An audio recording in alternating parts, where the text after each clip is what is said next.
welcome back to another SPR Sports News Podcast. This is Sean, and this week there's not a lot of sports going on. We have UFC Fight Night, Sean Strickland versus Anthony Hernandez. Awesome fucking fight, and a great card. The prelims are also pretty decent. Honestly, on paper, this is a really solid fight night. You have the Winter Olympics going on. You have some big blunders that have happened in the Winter Olympics, and baseball's about to start up. You have spring training starting this week, and also you have the WBC coming right around the corner. If you don't know what that is, that's a Winter Baseball Classic, which that is going to be coming up very. That's going to be coming up very soon. I think the end of the month or the beginning of next month. No, it'll be mid next month. So what I'm gonna start with is the fight night. UFC Fight Night, Sean Strickland versus Anthony Hernandez. There's a few topics to get to when we get to the main event. We're gonna start with the prelims real quick. I'm not going to go through all of them, but I am going to go through some of them. Julianna Miller versus Judice. Carly Judice is actually a very heavy favorite. And I understand that Julianna Miller is like one loss away from being out of UFC, but she's still decent. And Carly Judice is 1-1. Oh no, she's 2-0 in the UFC, and she has 2 first-round knockouts. So a woman flyweight with that much power. I mean, a minus 750 something. That's the last time I saw. But normally don't look at the fight odds, but I was looking with a buddy. We're talking about fights. So I got to see some of the fights. It's not going to really... The only one fight, it actually kind of messes with me a little bit. But other than that, the rest of the fights kind of were going based off of however I'm going to pick is how I'm going to keep it. So Carly Judice, I do believe should win this fight. Julianna Miller is a good fighter in my opinion, but she's not great. She's not going to beat anyone in the top 10. Carly Judice has potential, but once again, 5-3 versus 5-2. There's not a lot to go off of for either one of these two.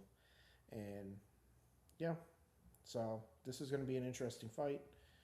And let's go to the next one. Jordan Leavitt versus Yadier DelValle. Yadier DelValle, I believe, just came off he has 2 fights in UFC. I thought he just came off the contender series. He's 2-0 in UFC. Both first-round submissions. Wow, that's pretty impressive. Jordan Leavitt.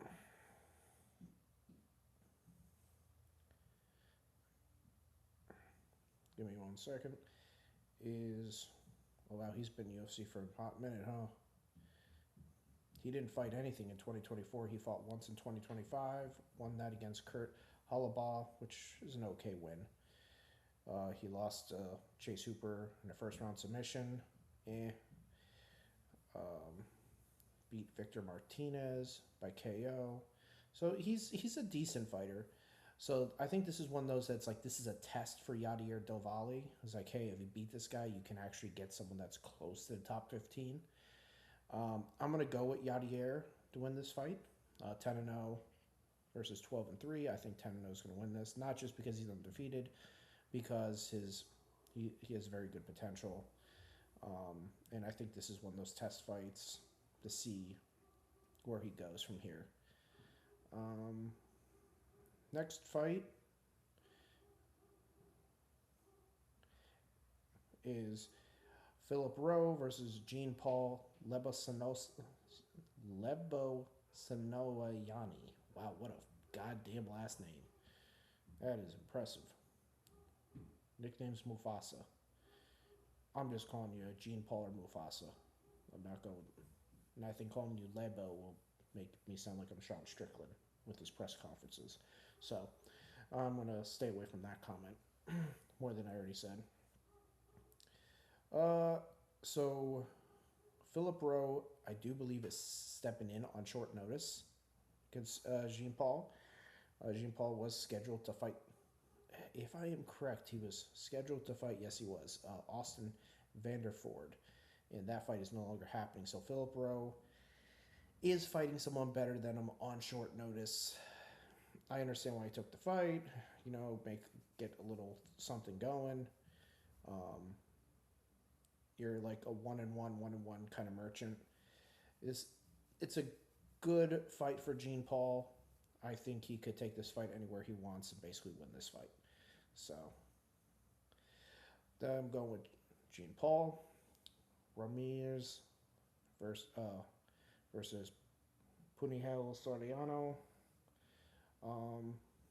That's a good fight, in my opinion. It's hard to go against Soriano in this fight, but Ramirez is pretty goddamn good too. I wonder what the odds were in this. It had to be neck and neck. I think this was the fight that kind of swayed me a little bit because I believe Ramiz is actually the favorite, and I was like, really? Because I was definitely thinking Soriano. I mean, Ramiz is on a 3-fight finish streak. He lost. His last time he lost was just a decision loss. Not too bad.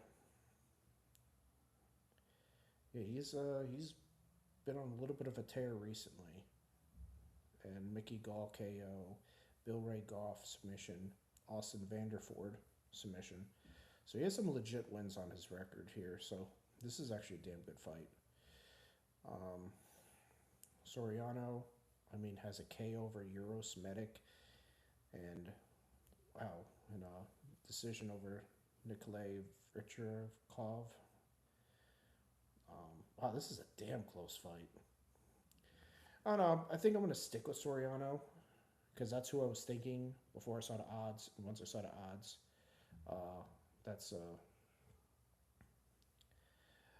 when I decided to think Ramiz, but I think I'm going to go back. I'm going to go Soriano in this one.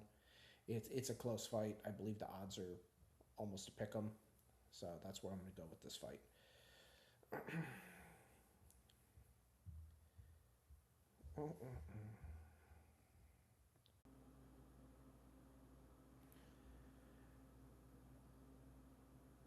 And I'm going to go over one more of the prelim fights. That'll be Odie Osborne versus Alibe and Idris. This is a decent fight.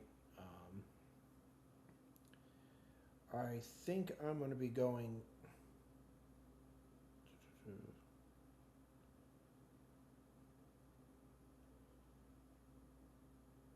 I think I'm going to go Alibe on this, but this is a really close fight. I know it's 13-9 and then 11-1, so you look at it, you're like, oh, the records say you should easily go Alibe, but Adobe has fought in the UFC for a while and has fought some decent fighters, and Alibe, this is legitimately his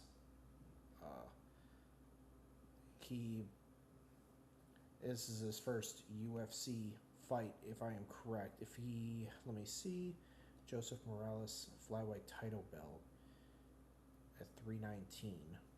Joseph Morales, what?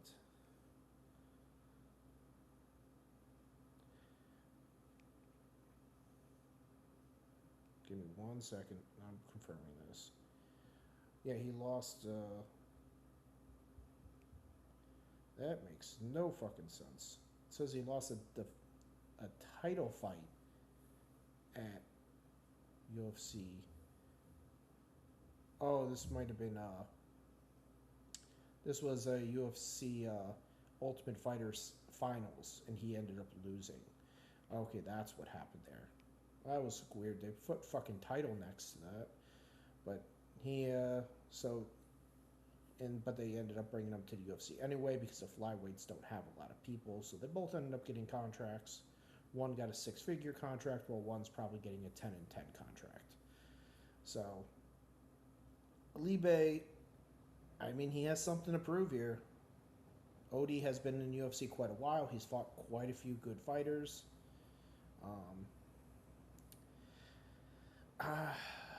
Honestly, I'm going to, as much as crazy this is, I'm actually switching it up. Odie is the slight underdog, but I just think the amount of quality fighters he's fought, plus Alibe, his only fight in UFC was to get a contract into UFC, and he lost it. He hasn't beat a UFC fighter yet. Yes, he's 11-1, and the one's right there, but the only reason it's in the UFC is because it's a flyweight division. If it was the bantamweight division, he would not be getting in as losing that title, not that title, but the final. All right. Next, we are going to the main card. The main card we have Jacoby Smith versus Joiza Harrell. We have Zachary Reese versus Michel Pereira. Sergey Spivak versus Ante Delija.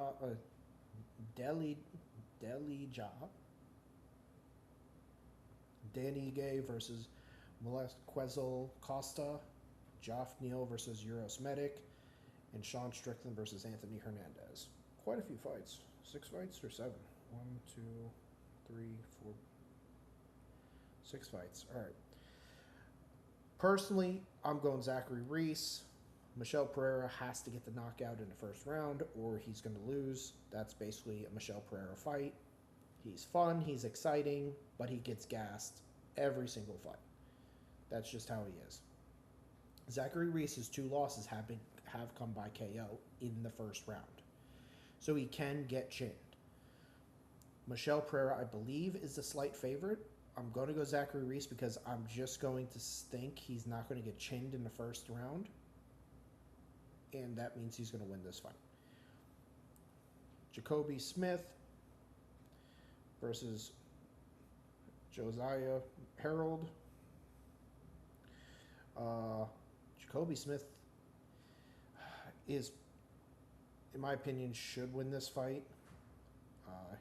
He's 2-0 in UFC. Obviously, submission over Nico Price isn't that crazy. KO over Preston Parsons, also not that crazy.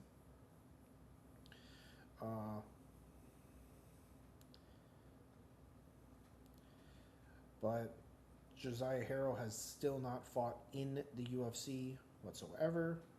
So I am going to go with Jacoby Smith. With Joiza Harrell is very much an unknown at this point. Sergey Spivak versus Ante Delija. I'm going Ante. He trains with the Tom Aspinall, the champ.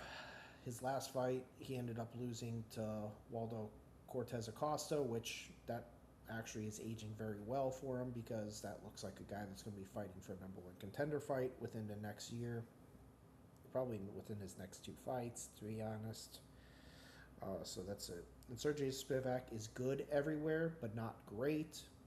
I think if Ante can stuff takedowns, he'll knock him out within 2 rounds. Dan Ige versus Costa. Costa, the Dalmatian, is on a heater. But that's the thing. Dan Ige always shuts these guys down. It's a weird one. Dan Ige, you just can't count him out. He legitimately only loses to like top contenders / champions. And he doesn't even get finished, which is crazy. He just doesn't. Costa could win a decision here. I don't know if Costa's going to get a finish here. I know his last fight was a sick head kick knockout, which was pretty nasty.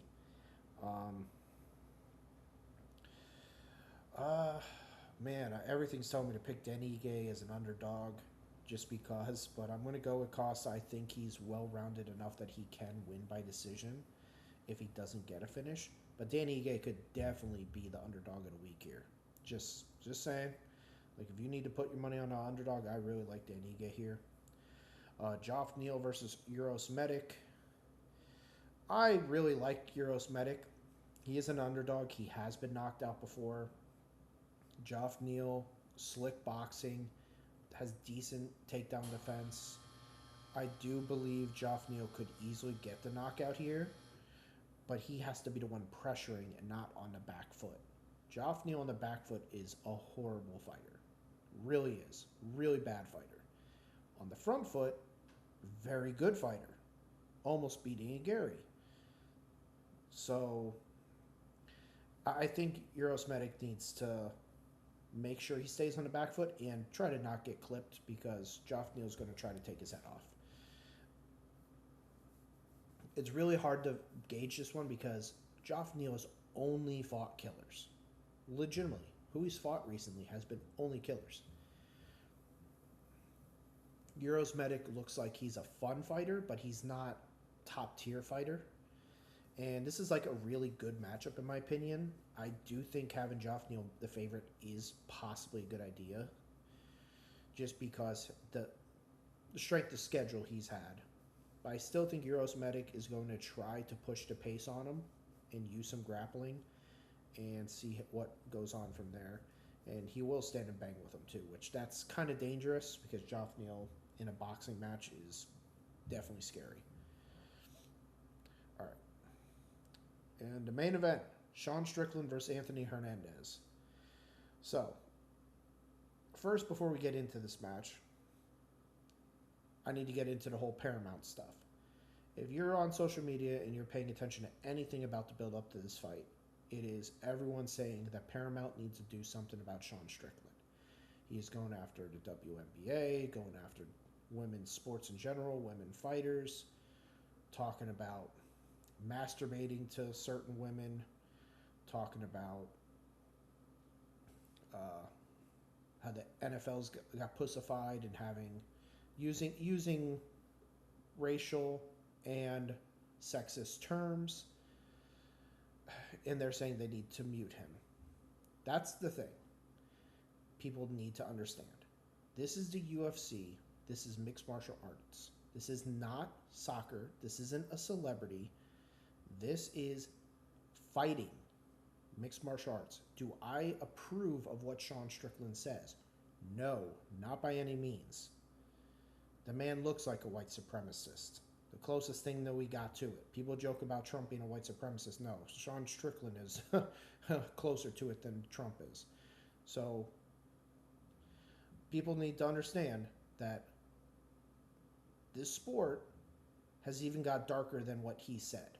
If you think I'm bullshitting you, look at Conor McGregor and what he said about Khabib and his family. That shit gets so fucking dark. And it's like, oh, they shouldn't allow that either. Why? Because it hurts someone's feelings. This is the fight business. Guess what the other person can do? The other person gets to stand in there with them and beat the fucking hell out of them. He even made a picture that had Anthony Hernandez dressed up as a Mexican. Even though Anthony Hernandez, born in America, trains in California, is American, but dressed him up as a Mexican, and him, Sean Strickland, wearing an ICE outfit. And obviously Anthony Hernandez, if anyone knows about him, he's a very kind-hearted dude. He doesn't make fights personal, never does. Never wants to. That's not his style. He just likes fighting. That's his thing. He decided to say that now this fight is personal, and I am going to torture him, and I'm going to finish him in the 4th or 5th round. And Anthony Hernandez has been very vocal also because of this. Normally, I'm not a fan of people responding just to the hate stuff, but in this case, I actually dig it because normally it means someone got under someone's skin, but I actually think this is going to make Hernandez even a little better because he's looking to not just have a fight and see if he can win. He's looking to actually he doesn't want to just win. He wants to beat the absolute shit out of Sean Strickland. And we're going to see a very violent Anthony Hernandez. This is one of those cases where I think Sean Strickland with his mouth is going to hurt himself. And once again, Sean Strickland has this big game of talking, but it's so weird. He spars like they're fights, but when he fights, it's like it's a sparring session. If you ever watch videos of his sparring, it looks like he's in a full-on war. You watch his fights, it's just this 1-2, teep kick, Philly shell, good takedown defense. That's all his game is. No knees, no elbows, no double legs, no crate, nothing. No spinning stuff. It is strictly 1-2, teep kick. There you go. That is all he does in his fights. But he talks his big game, and then he talks, oh, come train with me, and then he'll do all-out war with you. But for some reason, when it comes to doing it in an octagon, he doesn't do it. I don't know. It's just weird how he does the exact opposite of what he should be doing. In a fight, you should fight. In training, you should be sparring. But he does the exact opposite. It's worked for him. But I do believe if he actually fucking put pedal to the metal sometimes, like he does in his sparring in some fights, I do believe he could have beat DDP in both those fights if he put pedal to the metal. That's the thing. He just didn't.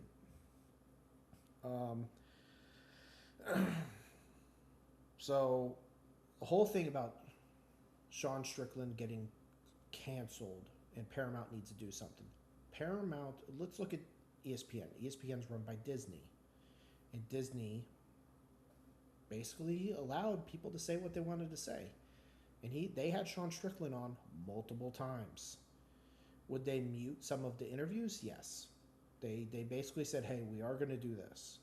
Because, and in my opinion, I think that's stupid. You let them speak. You don't mute anything, but they did. But ESPN had it with Disney. Paramount has South Park, has Jackass, has Wild Boys. Has a lot of raunchy comedians on Paramount Plus. Just letting you know, Paramount is way worse when it comes to the politically correct than Disney/ESPN. So if you think Paramount's going to do something about this, you are wildly wrong. If anything, they're fucking, to themselves, they're like, oh, this is fucking funny. They're not going to say it to the public. They might make a comment saying like, oh, we don't approve of what's being said, but Dana's the one that decides on if they can and cannot say certain things, and Dana has come out and said many times that this is the fight business. I'm not monitoring what these people say. It doesn't mean that I approve of what they say, but this is the fight business. They are fighting. You're not supposed to be super politically correct when you're punching someone in the face. There's nothing politically correct about what's going on. This is barbarian sport. Guess what? People say some horrible shit. Some people are going to be respectful the whole entire time. Some are. But not everyone. I mean, the GOAT of this sport is John Jones. And what does he do? He gets a hit and run on a pregnant woman, breaks her arm, and guess what he does? Comes back and he gets a little ban. He's tested positive 4 times for banned substance, and he's fucking been champion at 19 title fights. Like, they never cut his ass. This is MMA. What you do in your personal life, unless, the only thing is if you suck. The thing is, Sean Strickland doesn't suck. Winning is going to allow him to keep being this way. If people have a problem with it, don't bitch to Paramount, don't bitch to Dana.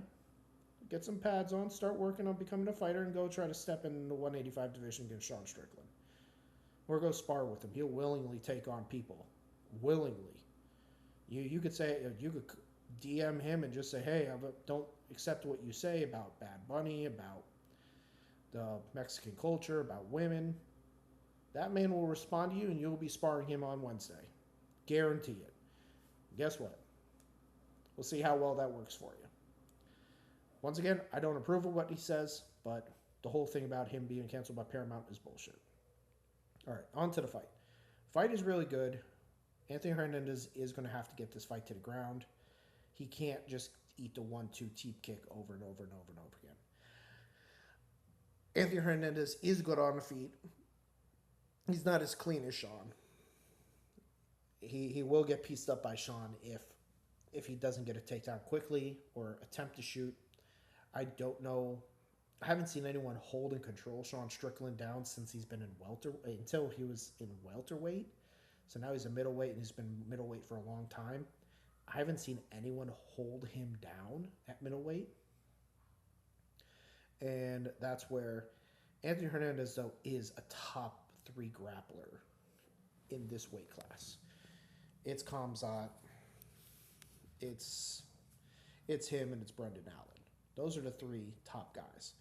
Um, Brendan Allen might be a better wrestler, and that's what you need to get someone down.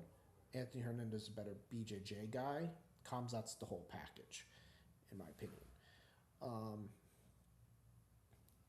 I'm going with Anthony Hernandez for biased reasons and unbiased reasons.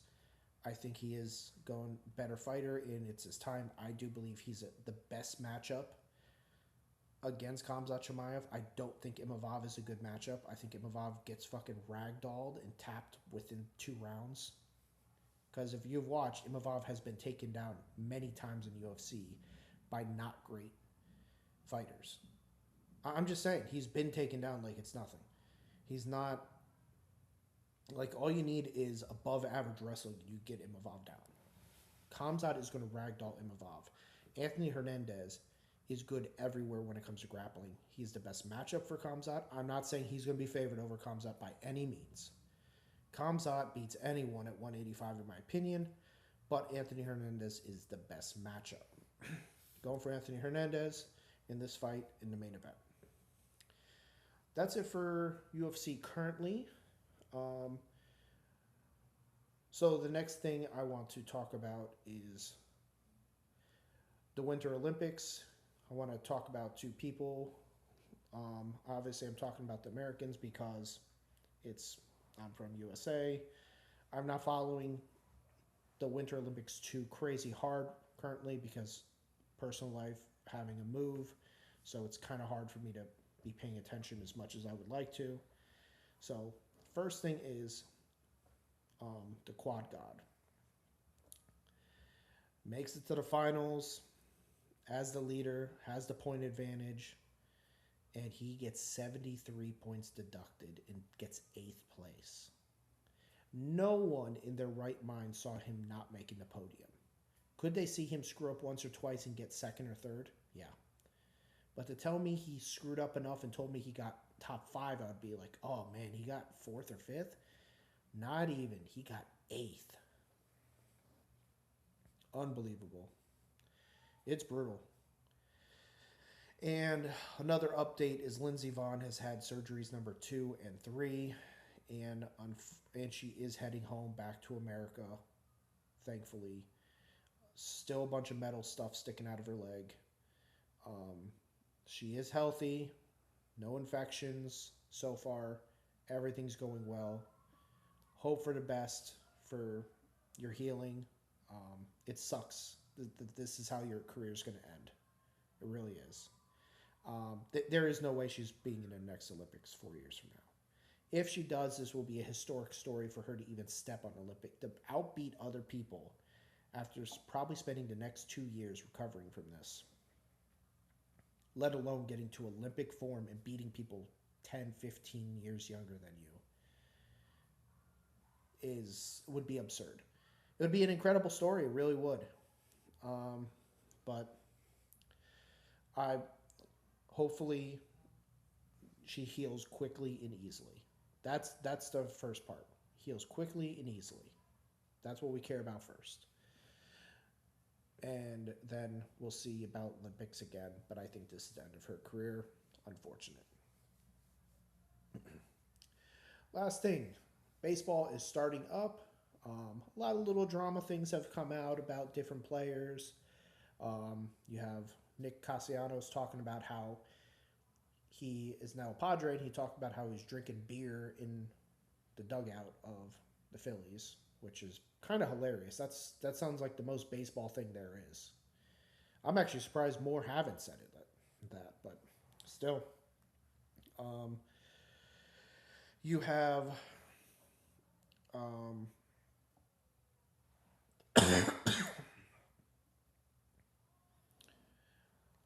you have Bryce Harper saying that he believes he's going to be one of the best players in the, not the Winter Baseball Classic, the World Baseball Classic.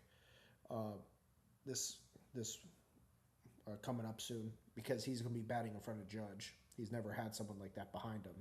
Well, he's legitimately had.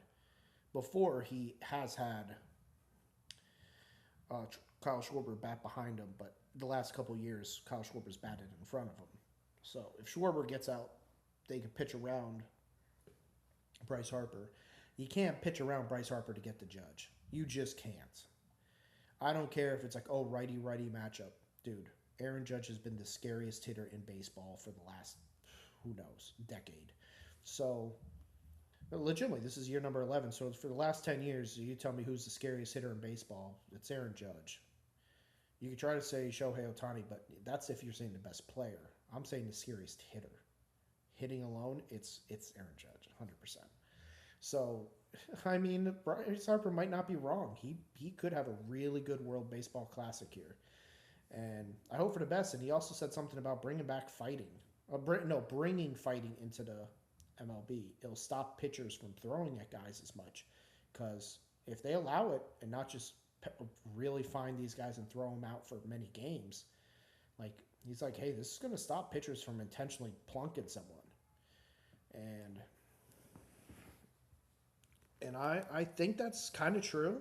I do think you need to have a little bit of that where it's like, but I don't think people plunk as many people on purpose anymore because of the analytics and everything. I don't think there's too much of that shit.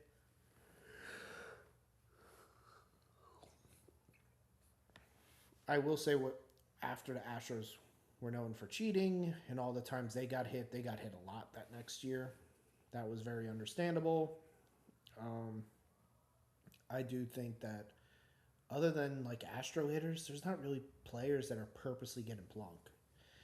The Red Sox and Yankees, you're always going to have a little bit of rivalry. You're going to have someone get hit here or there. Once in a blue moon, people will intentionally hit Judge, and you know why. It's like, yeah, if we could hurt him, we could hurt him. If not, fuck him, go to the base. We're not pitching to you. Like, it does happen, but not as much as it used to. And I think it's more because of the analytics of baseball and how much faster they're making a game, so they're not allowing the bullshit to happen as easy. That's an interesting one. And soon, not right now and not next week, I am going to go tell you every last place to first place team, in my opinion, to see who it's going to be. I was going to do it this week, but the move has been crazy. A lot more going on than I expected, and not going to be in town a lot. So it's going to have to wait a week or two once we get closer to the season. And on top of it, we get to see who gets injured. Because let's be honest, every preseason or spring training of any sport, guess what happens? Injuries. Some pretty drastic for a team. So I'm going to wait till we're like 2 weeks out from the regular season. So I could cover like UFC, World Baseball Classic, and who I think is going to win each division, give reasons why. That's going to be coming up soon. Just not yet because lots of things going on currently. This was very much a slow week in the sports world. We did have the NBA All-Star Game, dunk contests. That was not good. It just hasn't been good for a while. And I'm not a huge NBA guy anymore. I was back at a previous time. I do think that the NBA needs a little more, honestly, a little more anger in it. Like, man, the bitching and whining. I'm not trying to be an old head, but the bitching and whining in the sport is just, and it's everyone, is a little insane. It's not like, it's LeBron or it's KD or it's Luka. It's legitimately people that are 20 years old up to LeBron that's 40 plus. Like, it's every age group. It's every team. Every team, even the toughest teams, like the Pistons are a tough team this year. OKC, SGA's foul merchant. Like, every team does it. And then they'll flex acting like they're so hard if they make a shot when they're getting fouled. But then the next second they're crying for a foul. So it's like, it's really tough. It's tough to watch. Honestly, someone that grew up on Tim Duncan, Kobe, younger LeBron. You got KG and Paul Pierce, Rondo over to the Celtics. I grew up like from '05, '04 to the 2014 where you had the Spurs versus the Heat, back-to-back years. I mean, I liked the Golden State thing the first couple of years, but after that, it just got a little too haywire because everyone started just jacking up threes like no tomorrow. And it just kind of started getting softer and softer and softer. And they're making rules to make it softer. So I know it's a little bit of an NBA rant in general, but it's not enjoyable for me as much as it used to be. Like last year, I watched maybe four basketball games. There was a time period I would watch two basketball games a night, every night during the season. I would try to watch the 7 p.m. and then the 10:30 p.m. windows every single night. Those times are gone. I maybe turn on a postseason game, maybe, but that's about it. I hope things get better with the NBA. I am going to be honest. Their ratings have gone down. Like people will be like, "Oh, but look at how much money they make." Yeah, I understand how much money they make, but their ratings across the board have gone down. But they're but baseball's has gone up, and they'll be like, "Oh, tickets," and it's like, yeah, tickets, great. Like baseball's still doing decent, other than like 5 teams. Basketball, yes, they're a smaller stadium, so it's going to look like there's more people. Um, so in a lot of it's the celebrity thing with basketball and the hip hop community and stuff like that, where it it's that they you spend a lot of money on things and it's a cool thing, and that's why they do it at basketball games a lot. Like you don't see like 80 celebrities show up to a hockey game. And that's the thing. If they did, they would jack up prices. But they'll do it to an NBA game. It's just a culture thing. I don't get it, but also I don't have that type of money, so I don't get to get it. So maybe if I had that type of money, I would understand it. But that's my NBA rant. Hopefully, NBA gets a little more interesting. Right now, it looks like the Nuggets versus OKC will be, in my opinion, in the Western Conference Final would be the NBA Finals, because any team that comes out of East will get smoked. The Knicks, the Celtics, the Detroit Pistons, all of them would get smoked by OKC and the Nuggets. That's just my opinion. Hopefully something changes to make it look a little more interesting. Jason Tatum getting healthy might make it a little more interesting, but I would rather him get healthy than come back too early. Because if you come back too early, you already had an Achilles tear. Guess what? You could re-rupture. That's not a good idea. I would rather, if he has to sit out the year, he has to sit out the year. It is what it is. And a really bad tanking. Legitimately, you have 30 teams and 10 teams are tanking. They're benching everyone.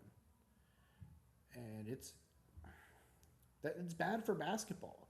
Like in NBA you have teams that are minus 1,400 favorites.